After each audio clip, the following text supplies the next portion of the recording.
Why did the United States launch military strikes across 8 countries in 2025, from Nigeria to Iran to the Caribbean? President Trump's 2025 military campaign hit Nigeria, Somalia, Syria, Yemen, Iran, Iraq, the Caribbean, and Eastern Pacific, marking one of America's most geographically expansive combat years in decades.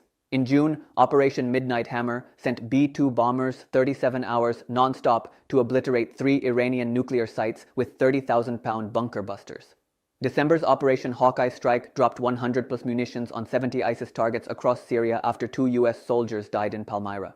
Christmas Day brought Nigeria strikes targeting ISIS militants killing Christians in Sokoto state, announced via Truth Social. Meanwhile, Somalia saw a record 1-17 AFRICOM strikes, nearly double the 2019 high, while Yemen faced a spring campaign hitting over 1,000 Houthi sites.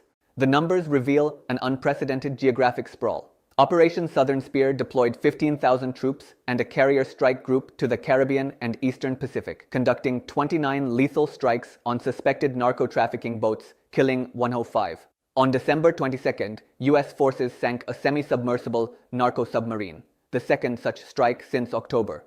In Iraq, however, the trend reversed. U.S. forces drew down, certifying Iraqi security forces for independent operations by October, with no offensive strikes launched. Legal questions trail every operation. The Iran nuclear strikes marked first use of the GBU-57 MOP bomb and prompted congressional Democrats to challenge presidential war powers. Caribbean operations face scrutiny over sinking vessels without boarding or confirmed contraband evidence. From protecting Christians in Nigeria to countering narco-terrorism in Latin America, the Trump administration expanded unilateral military action across 70% of the globe without new congressional authorizations. What do you think? Should the US continue this global counter-terrorism campaign as threats evolve, or is this just endless war by another name that needs congressional oversight? Drop your thoughts below.